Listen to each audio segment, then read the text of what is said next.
Ottoman Empire atau yang kita kenal dengan Kesultanan Utsmaniyah ternyata pernah memiliki hubungan dengan dunia Arab hingga Eropa. Kata Utsmaniyah berasal dari bahasa Arab yaitu Osman, nama penguasa pertamanya. Kekaisaran ini memiliki awal yang sederhana sebagai sebuah kerajaan provinsi di Anatolia yang sekarang menjadi bagian dari Turki. Apa yang mengubahnya menjadi kekuatan yang meningkat dan cukup besar dalam politik dunia adalah ekspansi bertahap ke wilayah Kekaisaran Bizantium yang sedang mengalami kemunduran. Proses ini berakhir pada tahun 1453 dengan penaklukan Konstantinopel, yaitu ibu kota Kekaisaran Bizantium.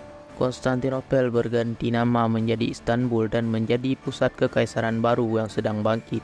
Pada abad ke-15, kota ini menjadi pusat perdagangan dan inovasi arsitektur yang dinamis. Suatu periode ekspansi yang stabil terjadi.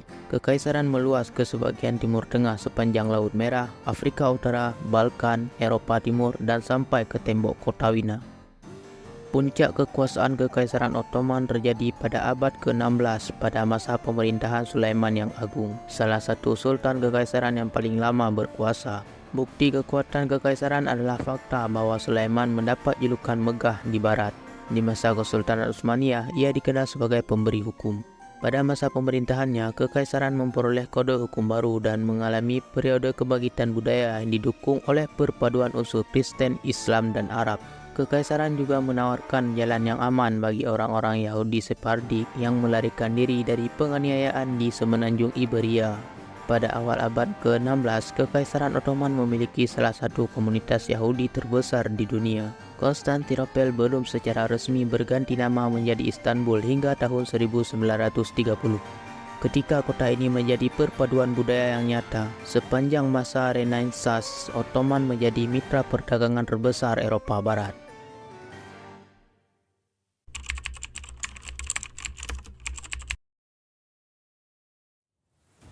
Tembok kota Wina menandai puncak kekuasaan Kekaisaran Ottoman dan awal kehancurannya secara perlahan dan bertahap. Kekaisaran ini menjadi subjek kekaguman di pengadilan Eropa. Kehidupan budayanya menarik perhatian para pemikir dan seniman Eropa Barat. Organisasi dan kekuatan militernya menarik perhatian para ahli teori dan politisi.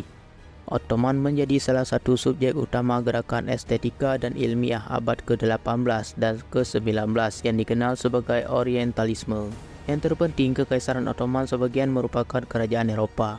Jangkauannya meluas ke wilayah-wilayah seperti Balkan dan Eropa Tenggara yang kini sepenuhnya menjadi wilayah Eropa.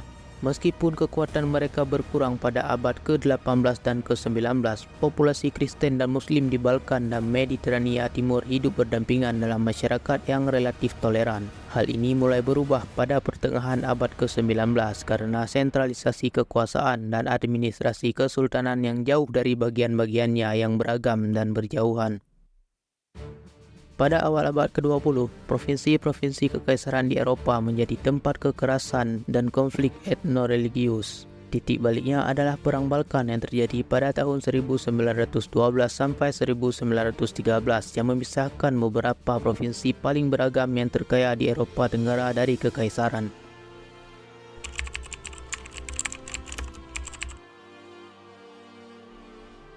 Kekaisaran Ottoman memperluas jangkauannya ke seluruh wilayah yang sekarang dikenal sebagai dunia Arab, mulai dari Kairo hingga Algiers.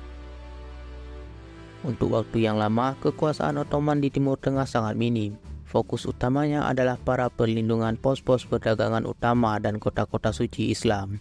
Memiliki hubungan perdagangan dan ekonomi yang saling menguntungkan membuat berbagai wilayah hidup bahagia sebagai satu kesatuan.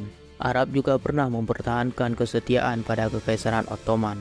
Namun, dengan pecahnya Perang Dunia Pertama, hal ini mulai berubah. Bangkitnya nasionalisme Arab dan dinamika propaganda perang mengobarkan gerakan-gerakan di seluruh dunia Arab yang secara aktif berupaya memutuskan hubungan dengan negara Ottoman.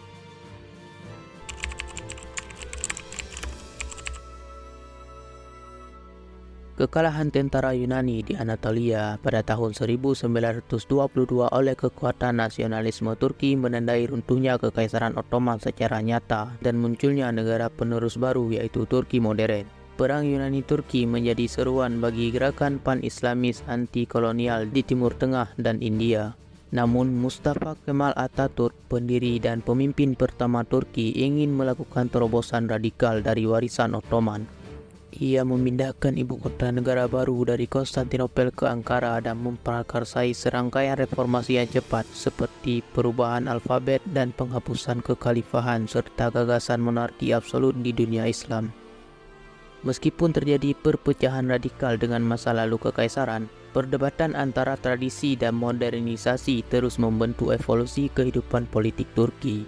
Dalam beberapa dekade terakhir, Turki telah menyaksikan kembalinya gerakan politik dan budaya yang menentang orientasi negara barat dan sekuler, serta secara selektif melihat kembali masa lalu Ottoman sebagai panduan untuk masa kini.